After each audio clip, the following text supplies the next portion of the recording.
আমাদের মাঝে কিছু আলোচনা নিয়ে আসছে। আমি সম্পূর্ণ উপাধি তার বলবো না, উপাধি আমরা সবাই জানি। জানাব সাব্বির ভূঁইয়া, দিনাজপুর হতে আগত সাব্বির ভূঁইয়া আলোচনা রাখবে।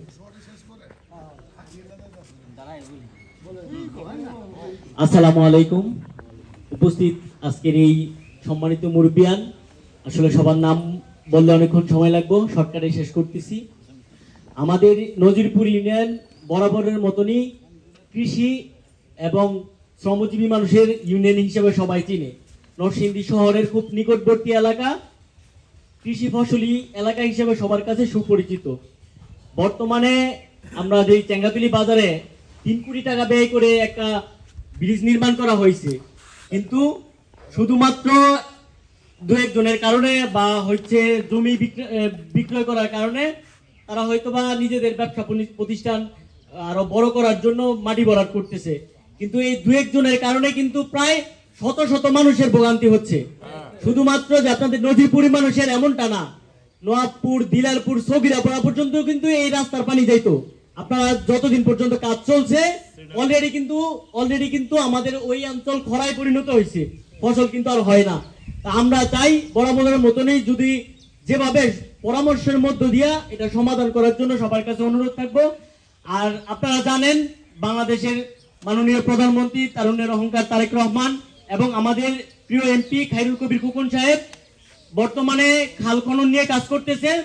আমার মনে হয় সর্বপ্রথম খায়রুল কবির খোকন সাহেবের কাছে আমার অনুরোধ, আমাদের এই খালটা খনন করতে হবে, কারণ এই খালটা খনন করলে শত শত মানুষ আবার কৃষিকাজ করবে। জেলে হিসাবে আমাদের এলাকায় অনেক মানুষ আছে, নবাবপুরের মানুষ, দিলারপুরের মানুষ, আমাদের নজিরপুরের অনেক মানুষ কিন্তু রাতে অনেক সময় মাছ ধরে, কিন্তু এটা কিন্তু বন্ধ হয়ে যাচ্ছে শুধুমাত্র ছোটখাটো কিছু বিশৃঙ্খলার কারণে।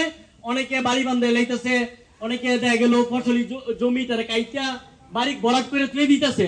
আমরা চাই এটা যেন আবারও আগের মতন আমাদের পূর্বপুরুষরা যেভাবে এই রাস্তা দিয়া নৌকা দিয়া পারাপার হইতো, আমরা যেন এই ব্রিজের নিচ দিয়ে যেন আমাদের নৌকা পারাপার হয়। আমরা যেন দিলারপুরের মানুষ আবারও এই খালটা যেন বরাবরের মতন দেখতে পাই, যেন আমাদের এই পানি যেন দিলারপুর যায়। এটা আমাদের মাননীয় এমপি মোহাম্মদ নয়ের কাছে অনুরোধ। বিশেষ করে হচ্ছে বর্তমানে জ্বালানি তেলের সংকট, যদি এমন খালগুলো থাকে অনেকেই নৌকা দিয়ে যাতায়াত করব, এটা আমাদের জন্য দেশের জন্য অত্যন্ত একটা প্রাকৃতিক সম্পদ বলা যায় খাল। আমরা নদীমাতৃক দেশ, খালের সাথে যদি খালের যোগাযোগ থাকে এক ইউনিয়ন থেকে কিন্তু আরেক ইউনিয়নে আমরা যাইতে পারি, এটা কিন্তু আমাদের দেশের জন্য অনেক উপকার। আমরা চাই, আর বিগত আমাদের এই নজিরপুর ইউনিয়নের মানুষ শান্তপ্রিয় একটা মানুষ, আমরা চাই শান্তপ্রিয় ভাবে যারা বরাদ করছে তাদেরকে বুঝায়া পরামর্শের মধ্য দিয়ে যেন মুরব্বীরা এটা সমাধান করে, এই আশা ব্যক্ত করতেছে। আসসালামু আলাইকুম।